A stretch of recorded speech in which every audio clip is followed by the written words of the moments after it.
5, 4, 3, 2, 1. Let's go. Diary of a Kidney Warrior. Sharing faith, knowledge, hope, and love. Hi, and welcome to Diary of a Kidney Warrior podcast. My name is Dee Moore, and I am a stage 4 kidney warrior. This podcast is dedicated to encourage, educate, and inspire as we explore all aspects of kidney disease, chronic illnesses, and health. If you have any questions or ideas for topics you would like me to cover, please get in contact with me on social media using the handle Diary of a Kidney Warrior. In today's episode, I am bringing you a kidney warrior story. Now, there's always something you can learn from someone's story, something that can bring inspiration and hope. My guest today from Chicago, USA is entrepreneur, speaker, educator, and advocate Kyle Chang. Kyle was diagnosed with end-stage renal failure in 2013. He went on to having dialysis, having both kidneys removed, and lived with no kidneys for over a year before going on to receiving a kidney transplant from a deceased donor. Kyle shares the lessons he has learned during his remarkable kidney warrior journey. Hi, and welcome to Diary of a Kidney Warrior, the podcast. How are you doing today, Kyle? Fantastic, Dee. Great to see you. Great to see you. I hear you. Yes, it's wonderful to see you. And, you know, as everyone knows, I absolutely love recording Kidney Warrior interviews because I really believe that hearing someone's lived experience is so powerful. So thank you for joining me today. Yeah, it's a pleasure. Been looking forward to this for a while. So me too. Thank you for the invite. You're welcome. So my first question is, how did your kidney warrior journey begin and how were you diagnosed? It began back in 2013, and I was originally diagnosed acutely in one of the hospitals through an emergency visit due to an infection and some other illnesses we couldn't figure out. So I went through the emergency department, and then they ran some labs and then diagnosed me with kidney failure. At that point, they had to do 3 sessions of dialysis in the hospital in the acute setting. And we went for a couple months after that. I wasn't a fan of the nephrology team there at that particular hospital anyways, but so we took a couple months off and then moved into a different hospital in the Chicago area. And then that's where I was diagnosed with chronic kidney failure. Some of the symptoms leading to that second visit to the emergency room at the different hospital was I was having a lot of issues walking and breathing and even taking steps and climbing stairs and sort of vomiting fluids out of the blue. So now we know that as a symptom of late-stage kidney failure for some patients and also a symptom of fluid overload. Wow, that's quite a journey. So that must have been a real shock to the system to have that sudden diagnosis. So, you know, when you first heard, what was the process then of coming to terms with having your diagnosis? Yeah, both the symptoms and the diagnosis was very shocking to me because I had no prior history of kidney disease that was ever defined by any prior doctor's visits. So it was sort of out of the blue, and obviously a lot of confusion, a lot of uncertainty in what the next steps in life are, both financially and physically and health-wise. But fortunately, at the hospital stay, I was in the hospital for about 3.5 weeks with that chronic diagnosis, and they ran through a whole battery of different tests. And we got some things figured out. And as they continue to do dialysis treatments on a regular basis in the hospital setting, I started to feel a little bit better. The fluids were being removed. The toxins were being removed. So naturally, physically, I was feeling better. And in turn, emotionally, I was able to process a few more thoughts about that, but still very confused at that stage. So what type of dialysis were you started on initially? Initially, it was in the hospital setting, so that would be hemodialysis. They placed a chest catheter on me as an emergency access, and then the nurses would just say, hey, the dialysis unit called, and we're going to have somebody take you over to the dialysis unit at a certain time of the day. And, sometimes that was during meal period, sometimes was just in between other doctors' rounds and whatnot. So the schedule varied each day, but they were on schedule for dialysis approximately every other day in that hospital setting for hemodialysis. And what difference did dialysis make for you at that time? In terms of, apparently I was in such poor condition at the time that it just made me feel a little bit better each time and each day. Although, as regular with a lot of kidney dialysis patients on hemodialysis, it's very draining to the system. So I would often be hungry afterwards, or I'd have to nap and sleep for an hour or two after those sessions. And when you're in the hospital, there's no other distractions except the nurses checking up on you and giving you medications and taking your vitals. So it was not much of an issue to sleep after those sessions. And I think most of the folks in the hospital setting realized that's sort of routine for post-treatment hemodialysis at the time. So you went on to have a transplant. So tell me about how that came about. Yeah, so it took a while. So after the hospital setting, I went into hemodialysis as an outpatient unit for about 7 months, and then I learned about peritoneal dialysis and also home hemodialysis. So I was on that for many, many years while I was in the process of getting listed for transplant. Once I was listed for transplant, it took me about 9 months to get actually officially listed to receive a living donor or a deceased donor and be active on the list here in the United States. So it took a while for me here in Illinois. And then after that, it was waiting for many years, at least 5.5 years after the official listing date, with a total waiting time of over 6.5 years to receive the deceased donor kidney. And I was able to receive that deceased donor kidney, fortunately, about 17 months ago. It's just a couple of days that we celebrated that official 17 months. So very excited, and also thinking about the deceased donor and their family every day for giving me this life and this other opportunity without dialysis to live and sort of carrying on with some of the work I do and being able to get back to a more normal life. So quite often people say that you can live with one kidney, but I'm aware that you actually lived with no kidneys at all, which I find absolutely amazing. So please tell me about your life with no kidneys.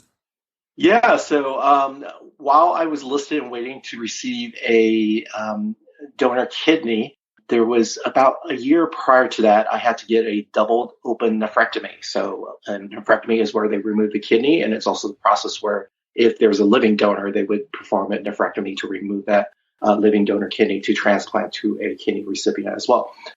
For me, the reason for that was over the different years on dialysis, I developed acquired cystic kidney disease. So some people have that. It's fairly rare, but some people have that, and it's different than polykidney cystic disease, which is more of a genetic issue. But cysts can develop on your kidneys over time, and the transplant center was concerned that those cysts may infect a new kidney if I was transplanted with one. So we discussed the options, and then at first it was to remove just the one kidney that had more cysts and that were more problematic. But then we decided to actually do a removal of both kidneys to play safe, since there was cysts developing on both sides. So for about 13 months prior to receiving my kidney transplant, I was walking around with 0 kidneys. And wow. It was surprising. It took some time to discuss with the surgeons and different things about options and what we needed to do. Obviously, we lose kidney function while on dialysis as well. But to really go from truly 0 kidney function and only have a GFR solely dependent on the dialysis itself, it was really interesting. But on the same token, it was a good story to tell for over 13 months, and nobody knew anything about it unless I told them. Not even most of my doctors that was not involved in the nephrology or transplant side, that they didn't even realize I had no kidneys unless they look at the medical records that I had that double open nephrectomy. I mean, that is, wow, so incredible to me that it's even possible to live a normal life, and I just can't get my head around it. It's just incredible. So that period of time when you had 0 kidneys, when you compare that to before they removed both of your kidneys, how was it? Were you more tired during that period of time? Did you feel more ill during that period of time? Like, how was it different? How did it change? I think our body can trick us a lot. As kidney disease is a slow progression to failure, and also not having kidney, your body will make adjustments to try to compensate as much as possible. So it's as normal as can be for your individual situation. What on the outside, if folks don't interact with you and see you regularly, they may presume that everything's normal, you have no kidney disease, and you have both your kidneys working fine. But on the other side, internally, you feel different. You know that you feel more fatigued. You're more dependent on dialysis. You want to make sure you have that to help remove fluids, because I also lost urine functions for years while on dialysis. So it's solely dependent on the dialysis treatments, whether it's hemodialysis, peritoneal dialysis, or home hemodialysis, to be able to remove those fluids and toxins. And obviously, it was more limiting in terms of the fluid intake, as well as what kind of foods you can have and how much. So you always have to take those into consideration instead, and just listen to your body and see where you don't feel well. If you're fatigued, take that extra rest, take the extra naps, or cancel your appointments if you need to. But unless you're living with it day to day, such as with a care partner or yourself, most people are not going to know that's what's happening. They just think you're busy in other appointments, or being busy not interacting with them, or maybe possibly thinking you're ignoring them for some reason. And that indeed is not the case. However, I was still able to do work part-time and travel and do a lot of different things. I didn't have much energy for exercise, so controlling my diet was a good way of not having to exercise or burn off extra calories outside of sort of reflexology or stretching or just walking when I had the energy to do that. Simply incredible. I mean, I've literally never met anyone before that has managed to navigate life with no kidneys. I just think you're incredible, Kyle. You really are. I just, we've talked a little bit offline on other things, but I sort of take the position where you just sort of always try to live the best life you can, do as much as you can when you can with the people you enjoy doing it with. That's also a message I like to share a lot, and sort of, in the conversation reminders of, because everybody has their different challenges that you don't know about. So I think when you're doing podcasting, you learn about different kidney warriors' journeys, but also if folks just talk about things with different people and interact and have conversations and learn about each other, no matter what their perceived differences are. I think it makes the world a better place, both for you individually feeling well, and also for other folks to learn. And you, in turn, learn something as well for yourself. So, yeah, that's sort of just the life concept. I was never really expecting to receive a donor kidney, to be honest with you. But now that I have and know and feel the differences post-transplant, I encourage folks to get listed even quicker and think about getting transplanted even quicker. And this is a similar story that maybe you have heard from other folks that have had transplants as well, that the energy difference and also sort of the flexibility in terms of fluids and diets and just lifestyle in general is very different compared to being on dialysis, even though you can live really well on dialysis as well, depending on your comorbidities and other health issues that might incur. That might drag you down. So kidney failure is not necessarily a death sentence. I like to share that with folks as well. So we just keep living each day and each week the best we can, and move forward the best we can. So comparing life pre-diagnosis on hemo, on PD, having no kidneys, and then having a transplant, what would you say would be the significant pluses and minuses of each one? So what would you say were the pluses and minuses of being on hemodialysis? Yeah, so hemodialysis typically done in center. You could also do it at home. It's called home hemodialysis, which is popular in a lot of countries and more popular now that we're talking about it, and with some Medicare reimbursement changes in recent years here in the States. So in-center hemodialysis tends to be the harshest and most critical for folks that are on dialysis. For most people, you tend to feel the effects more on hemodialysis because it's compressed 3 times a week for a short period.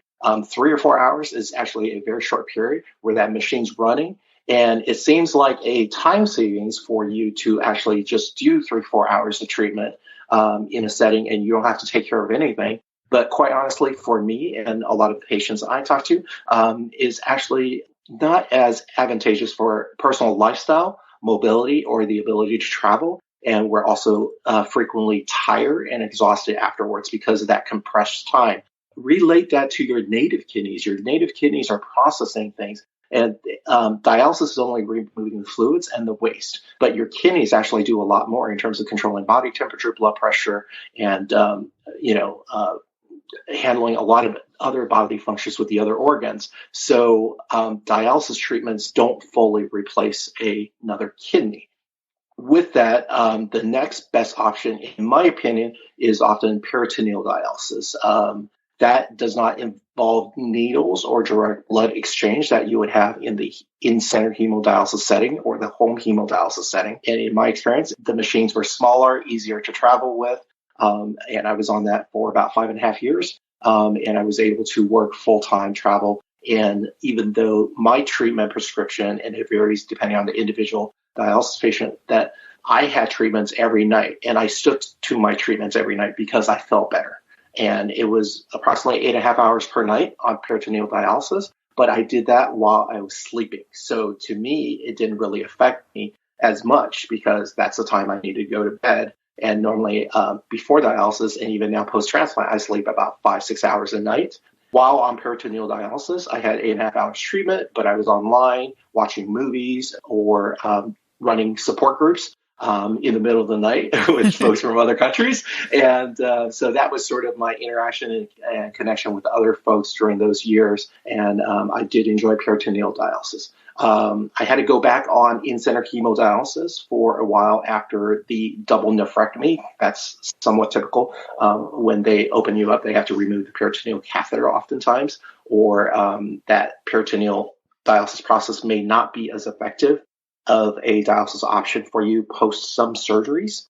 So that was my case, and I went to in-center. So that was my second round of in-center hemodialysis, and I was able to manage that process much better because over the years with PD, I learned how dialysis works. I learned how to manage how much fluids that they can remove, and I sort of control that function as opposed to just showing up and letting them take care of whatever they need to take care of, because sometimes errors happen. Sometimes they take out too much or too little, and you feel the effects afterwards, being in center every 3 days a week. From that, once we realized that transplant was going to take a little bit longer, my nephrologist and I decided that I would go ahead and do home hemodialysis and start training for that. And I thought, why not? That's a different modality I haven't done. There's a lot of people in support groups that's always asking me about it. So why don't I go ahead and try training for that and doing that for a while until the transplant call comes and learning a little bit more about it. So I was on that for about 3-4 months between the training and actually doing it at home prior to getting called for the transplant.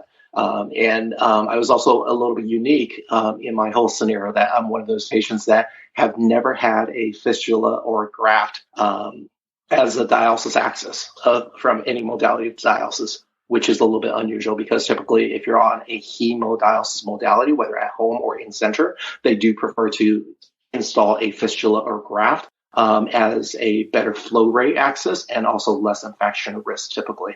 But because I was bouncing between the different modalities and also going through what I was going through over the years with most of the time just having a PD catheter that worked for 5.5 years, it was sort of a low risk for me to stay on the catheter for hemodialysis at the time. And my nephrology was okay. And it was less risk for me to have another placement surgery and risk infections and whatnot when I was so close to receiving a transplant. So that's how we decided on those options for access and also the different modalities. Wow. You don't do things by halves, do you? It's very unintentional. When there's an opportunity and the right opportunities that come around, I do try to take it and explore it. And I always enjoy learning and sharing with folks. So again, this is a great opportunity to share some of my journeys and experience and share something that's a little bit different, hopefully with both the medical community and some other patients out there. And that's also a lot of the, because somehow I got to develop all these really unique experiences that I get to share with other folks about. So hopefully it resonates with somebody out there that's listening to your podcast, and they don't feel so alone, that they're the only unicorn. There are other unicorns out there. So with all that experience that you have, what advice would you give someone who has just been diagnosed with kidney disease? If you've been diagnosed with kidney disease, I think just take one step at a time. Do your research, learn, and figure out the knowledge. It's not a death sentence. There are different, depending on what stage you're diagnosed at. Often people get really worried at stage 3, and a lot of us know that stage 3 is almost not a very pressing issue when it comes to CKD diagnosis. It's something to be aware of, and an opportunity for you to make some simple lifestyle choices, and that may be different from before. And then also be a little bit more aware with your medical professionals to get your regular checkups to make sure nothing's going out of the ordinary or you're crashing into later stages faster. So a lot of folks in stages 3 or 4 could certainly live for many years and never need dialysis or transplant. And you're an example of one of those folks that are in stage 4 CKD and are doing your best to avoid dialysis and hoping to just go straight into transplant without dialysis. So certainly that is a recommendation for folks. But definitely calm down. Things will work out if you have the right mental attitude and right emotional mindset to go ahead, just take one thing at a time, one challenge at a time, take deep breaths. Hopefully you have a support system to help you along with the journey. And I will also encourage, if you're diagnosed with either stage 4 or stage 5 prior to needing dialysis, definitely put the word out. Let folks know that you have kidney failure, you may need a transplant, and help start talk about your story, start sharing your journey and your concerns with friends and family members, even if they cannot understand. Join support groups.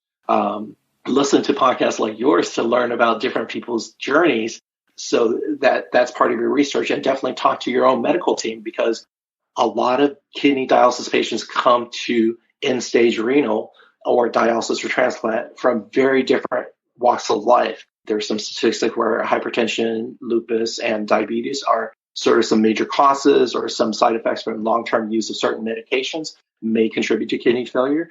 Don't worry about that. You're at that journey at that point of your stage for a reason. So just deal with one thing at a time, work with your medical teams based on your own individual health history, but also learn from the outside and have better conversations, understand how to talk to your nephrologist or your dialysis nurses and technicians in different ways, and get an understanding. Hopefully your team is willing to teach you like my team was over the different years. And I certainly don't know everything. I learn from you and other kidney warriors all the time, and all the different practitioners all the time on different platforms, and also in person when we get the chance to speak and interact with them.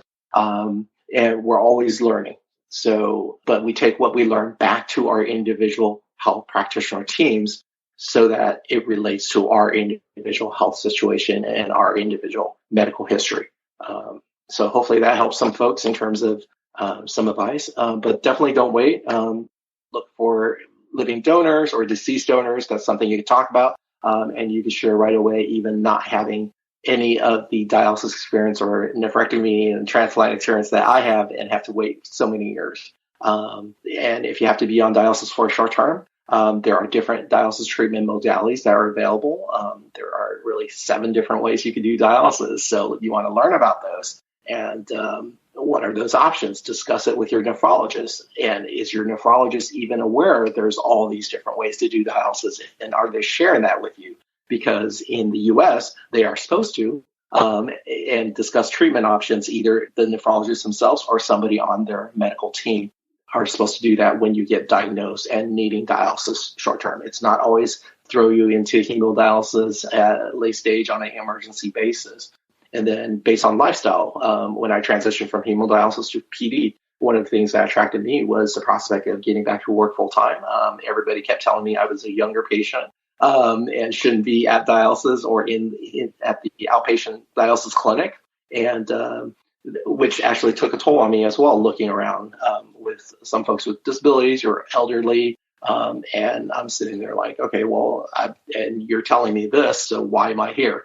But you're telling me I shouldn't be here, but you're not giving me any other options. So your clinic as well as your nephrologist should be presenting different treatment options available for you that allow you to live the lifestyle that you want to the best of your ability while you're waiting for a transplant and while you're receiving dialysis. And for me, that for many years was PD, for me to be able to take my machine and supplies and be able to travel. It wasn't the just go with a passport, credit card, and a backpack to travel like I did before dialysis, but it allowed me to still travel and do different things, to take cruises or work remotely at different cities for different projects, and still be able to receive my dialysis treatments regularly. So, so those are some different options. There's always something to the journey, and just take one thing at a time. And I think that's a really important, I mean, everything you said was important, don't get me wrong. But I think one thing that somebody early in the journey might not realize is that it is possible to travel, and it is possible to do the things that you're used to doing in your everyday life, before CKD entered into it. So I think people, your example there of you traveled, you worked full time, you were still able to live your life differently, but you were still able to live your life as you did before. Yeah, and if you have the right diet, if you have the right dialysis treatments where you're feeling well and not fatigued all the time, if you don't have any other health conditions that's preventing you and weighing you down, you're able to walk, you're able to run, you're able to exercise. We have dialysis patients that run marathons or triathlons, just the same as other patients. So that is certainly possible. And then on the other spectrum, don't feel bad if you cannot do any of that stuff, because everybody's individual health conditions is different. If you can only sit in a chair and do some stretching exercises or ride a pedal bike while you're sitting in a chair, or just walk a few times a week for 10, 15 minutes, that's still movement, right? So that's still okay. Everybody's journey is going to be very different. Absolutely. So what myths about kidney disease would you like to debunk? I think one of the myths is common, especially in the Asian culture that I talk about, is when somebody gets diagnosed and they hear family members or friends that says, oh, you're going on dialysis. They think that's a death sentence. And honestly, I thought it was as well when I was diagnosed, sitting in that hospital for 3.5 weeks. I'm like, my life is over. I'm 38. My life is over. I don't need to worry about anything else. And that was sort of the position I took. I said, if any of this medical stuff works, great. We'll deal with the rest later about debt and money and housing and whatever else. But if this stuff doesn't work medically for me at this stage, well, I guess my game is done, right? So that was the mentality. But once different treatments took place and other family members were like, wow, okay, so dialysis is working. You're still around year after year after year, and you're still working, you're still traveling, and you're still doing different things. Oh, I guess dialysis is okay. So other family members within the Asian culture or my other friends that didn't know anything, they thought I'd disappear off the end of the earth or something. They started seeing me around a little bit more and started to be able to share the story. So definitely not a death sentence. Definitely not something we should discourage ourselves from talking about, regardless of our culture or communities that we're in. Share your stories, because a lot of people don't realize. And I have Black and African American friends that get diagnosed. Unfortunately, they're one of the high population with high risk for kidney failure. And so when they get diagnosed, they find out how much support there is out there within certain different communities, and other people that have experienced it. I have another friend in California that we were in college years together back in California, and him and his partner ended up with dialysis, and I learned about their story where they have a whole family history of people going on dialysis and transplants. There's like 4 people in the family that's had to go through dialysis, and they're Samoan. So, a lot of people have different journeys. A lot of people have different resources, support, and knowledge base that they have around that they don't even know until they get diagnosed and start talking about their stories. So definitely at any stage of the game, try to share your story and tell other people and talk about it.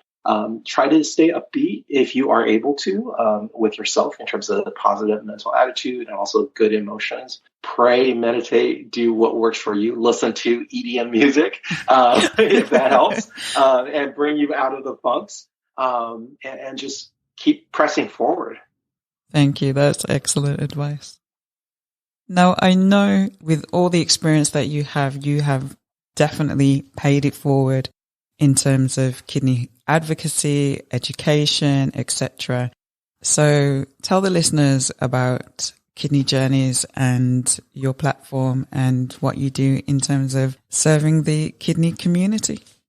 Yeah, somehow nobody took up Kidney Journeys at the time, so I sort of nabbed the domain name and handle and things like that. But that came out of running different support groups mostly on Facebook over the years while I was still on dialysis and being asked to moderate those groups with the information as I learned and to carry forward, because there's always new folks being diagnosed with end-stage renal failure or different stages of kidney disease. So we have a lot of different support groups. And then that translated into wow, why don't we just not put it in text where we're typing in chat groups and support groups? Let's start putting it into video form and like what you're doing with podcast form, use our voices, like now on Clubhouse.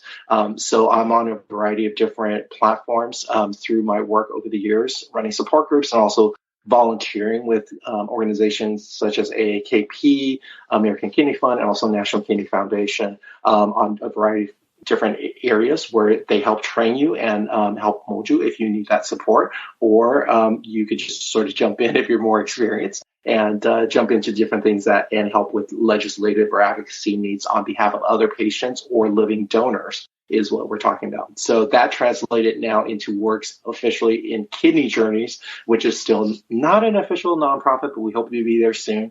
But we are across different platforms on social media, and including Facebook, Clubhouse, Twitter, YouTube are my main ones. And we just share our experiences through different formats, different mediums to help folks know that it's okay in terms of the kidney journey. We try to work with professionals that are dietitians and clinicians and social workers across all these arenas as much as we can and as much as they're available to give us their volunteer time outside of their normal work to help us work with other patients and other folks to educate both the patients, the care partners, as well as the larger medical community. Because we found out as patients over time that a lot of the medical community gets only about half an hour training in their medical career about nephrology or kidney disease or dialysis. Wow. So if we weren't around to help talk about it, they don't know anything about it. As a career option, they don't know about patient experiences.